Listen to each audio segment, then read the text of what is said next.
जान के अच्छा लगेगा कि WHO ने जो आंकड़ा जारी किया है कि डीजी कॉलेज कानपुर के मनोविज्ञान तथा भूगोल विभाग के सम्मिलित प्रयास द्वारा विश्व स्वास्थ्य संगठन के गाइडलाइन के अनुसार जलवायु परिवर्तन का मनुष्य पर मनोवैज्ञानिक प्रभाव विषय एक व्याख्यान का आयोजन किया गया।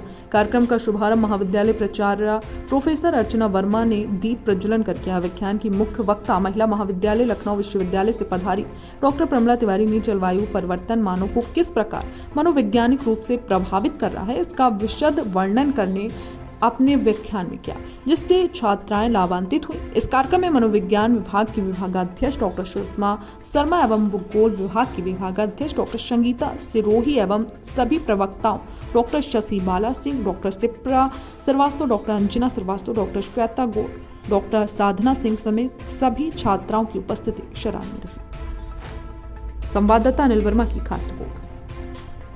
परिचय देते हुए आज का कार्यक्रम जो है उसके बारे में बताइए।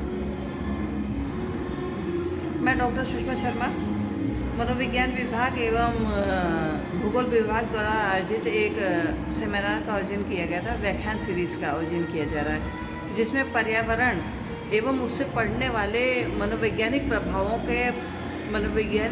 क्या होते हैं उनके बारे में चर्चा की गई, जिसके लिए हमने लखनऊ विश्वविद्यालय की महिला विद्यालय की डॉक्टर प्रमिला तिवारी को यहाँ आमंत्रित किया था, जिन्होंने इस व्याख्यान पर अपनी टिप्पणी दी। डॉक्टर प्रमिला तिवारी। आज का जो विषय था कि जलवायु परिवर्तन के मनोवैज्ञानिक प्रभाव क्या है, ये बहुत ही एक तरह से कहें कि संदर्भ का था, जिसमें WHO ने भी 2021 में अपनी नीति में ये डाला है कि जो इस तरह के जलवायु परिवर्तन होते हैं, क्लाइमेट चेंज, उनकी वजह से बहुत सारे साइकोलॉजिकल प्रभाव होते हैं, मेंटल हेल्थ और वेलबींग को जो प्रभावित करते हैं, उसके बारे में एक एकीकृत प्रयास करना बहुत ज़रूरी है कि जो आपदा प्रबंधन है और जो मनोविज्ञान है ये एक साथ मिलकर काम करें, क्योंकि जलवायु परिवर्तन जो है वो सार्थक रूप से लोगों के वेलबींग और मेंटल हेल्थ को प्रभावित करता है। इवन कई बार जो है वो जलवायु परिवर्तन की वजह से जो ग्लोबल वार्मिंग हुई है, तापमान बढ़ा है, उसकी वजह से वायलेंट बिहेवियर, इन पे भी रिसर्च हुए हैं जिसमें सार्थक प्रभाव देखा गया है। तो इन मुद्दों पे बात करना, मुझे लगता है कि ये यूपी का पहला कॉलेज होगा जो इस तरह से मिल करके प्रयास कर रहा है, और इस पे बड़े आयोजन की ज़रूरत है जिसमें हम खुल के ये चर्चा कर सकें कि जब इस तरह की आपदाएं आएँ, उसके साथ लोगों को जो चिकित्सीय सहायता मिलती है उसके साथ साथ मनोवैज्ञानिक रूप से सहायता मिल सके। हमारे चैनल के माध्यम से आप आम जनमानस से क्या संदेश देना चाहेंगी? मैं जनमानस से यही कहना चाहूँगी कि जब भी इस तरह की परिवर्तन की वजह से या आपदाओं की वजह से आती है, तो कई बार तो ये परसीव्ड होती है जिसमें हम प्रत्यक्ष रूप से नहीं प्रभावित होते हैं। हम टीवी से देख रहे हैं, इंटरनेट के माध्यम से देख रहे हैं, और हम उसी तरह के मनोवैज्ञानिक संकट का सामना करते हैं जो वहाँ के लोग प्रत्यक्ष रूप से कर रहे होते हैं।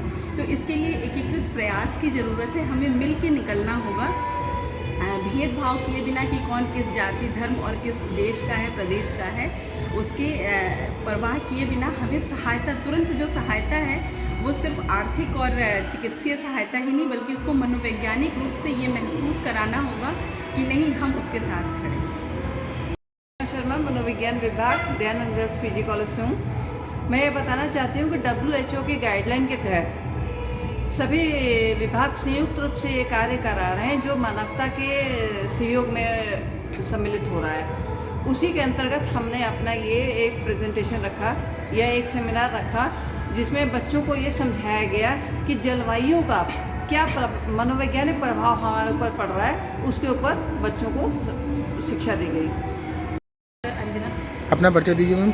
मैं भूगोल विभाग से डॉक्टर अंजना श्रीवास्तव। आज हमारे ये सामूहिक प्रयास बहुत ही अच्छा रहा, सराहनीय रहा, क्योंकि जलवायु का प्रभाव तो हम अपने विषय में पढ़ते ही हैं, पर उसका मनोवैज्ञानिक प्रभाव के बारे में जो पता चला वो ज़रूरी है कि इस चीज़ को हम आगे लेके जाएं, और इसमें हम व्याख्यान माला का आयोजन आगे आने वाले कई महीनों में लगातार करते रहेंगे।